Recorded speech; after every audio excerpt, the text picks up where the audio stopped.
What's going on, everybody? This is Alex Wink Inc. Michael, and here's what I have for you today. We're going to talk a little bit about Activision Blizzard. Now, I know we've spent a couple videos talking about this. I've talked extensively about this company, and they've been in the news over the last several weeks for various things, 800 employees being laid off. I have videos about that, all kinds of stuff. But what I wanted to do today is something a little different. It looks like a really great in-depth article was dropped by one of my favorite websites, thefool.com, Motley Fool. And it really does an incredible job of breaking down the state of the company and also the state of a couple other big heavy hitters. And it's an awesome article. I just wanted to spend a little bit of time today kind of going through that, kind of seeing what they're seeing, and also, you know, really kind of giving an analysis on the health and state of gaming in general. Here's what we're looking at. So Blizzard Activision has had a rough 6 months, as a lot of people know. They have, had some sizable layoffs. They had a kind of an ugly separation with Bungie, and they have no real big titles coming out in 2019. Now, what's interesting about all of this is they had what they are considering to be a record year in 2018. Why is their stock in the toilet? What is going on with this? Well, I think that what we're going to see today kind of shows a little bit about what's really going on. So this is kind of a look behind the curtain of a company that is in peril, even though it's being reported that they are profitable. So let's pop over to this article. And like I said, this is an awesome article by Motley Fool. Highly recommend this website. And of course, as always, I'll link this article in the description below. But Activision Blizzard's challenge in the new world of video games. And this is incredibly well done, very detailed. And essentially what they're saying is there's no question Activision Blizzard is the gold standard among video game developers today. The company dominates PC, console, and mobile games and has adeptly navigated the evolving environment over the past decade to maintain its lead. Well, I disagree on some of this, what he's saying, but for the most part, he is right. They have been a dominant force in the gaming industry, at least in the top 3 in the last decade. No questions there. Moving on, in the last 6 months, Activision Blizzard stock is down 43%. That is incredibly interesting because they just reported a record 2018 and strong numbers across all 4 quarters in 2018. So that's a very interesting dilemma and dynamic there. But we're going to get into that in just a minute as to what's going on with that. In the last 6 months, their stock fell, and if guidance for 2019 is any indication, the company may actually shrink next year. And that is to be expected, I think. You come off a record year, you have nothing really lined up for 2019. They're probably going to shrink a little bit. I don't think that that's an unfair statement at all. And he's saying that it's not just Fortnite that he's eating the company's business. The landscape has shifted for video games. This is where the numbers really start to look bad for a company like Activision Blizzard. And this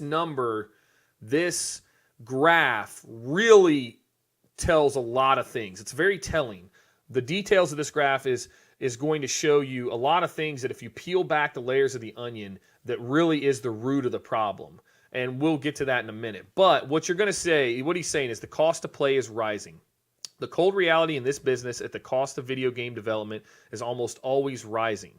The games get more complicated, users demand larger and larger worlds, particularly in titles like World of Warcraft, Call of Duty, where Activision Blizzard thrives. This is true.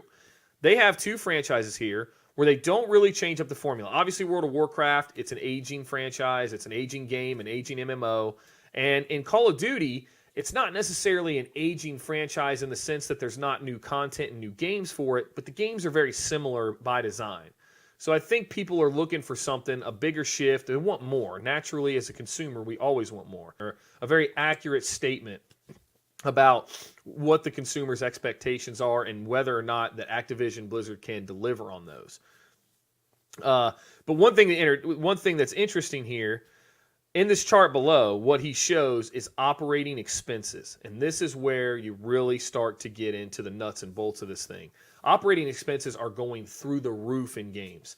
And it's been a yearly thing. It's a yearly issue. I mean, in this chart below, he shows this being 8 years. But what we're seeing, the blue line is Activision Blizzard, the orange line is Electronic Arts, and the red line is Take-Two Interactive.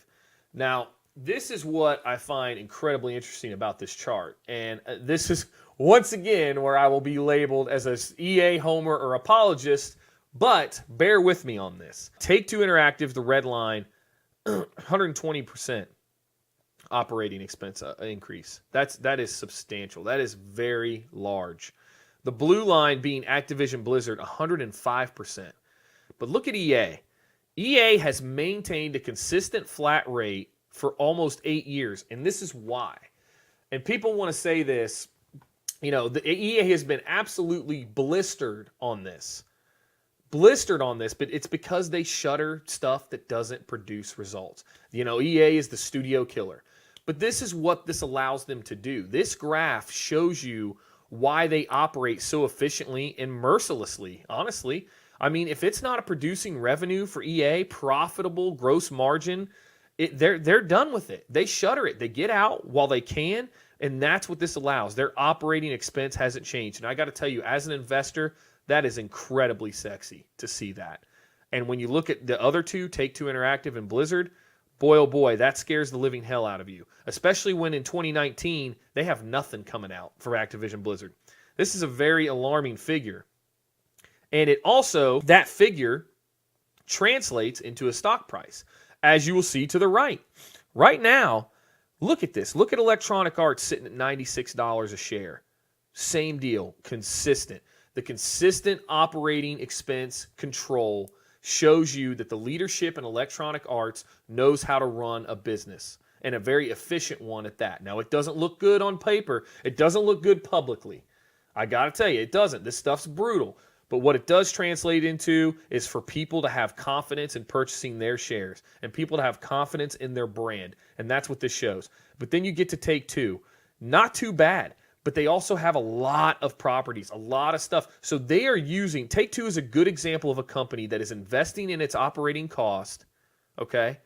And it's actually paying dividends. They're making good investments in their operating growth. So they're growing in costs, but they're also growing in revenue. That's the nuts and bolts of this thing. But as you can see with Blizzard, Activision Blizzard, you got a major uptick in costs, which really isn't translating into anything great, except for the record 2018. But it scared investors off. $42 a share, 43% drop. But let's be honest, Activision Blizzard has a great track record of putting out really good quality products. I don't think many people could argue against that point. So, as we kind of get down here and get into this, he talks about why high costs matter, going into the different sectors of console gaming, PC gaming, and mobile gaming. I won't go through this entire article because it is long, but I do suggest you check it out. This is a very interesting table right here.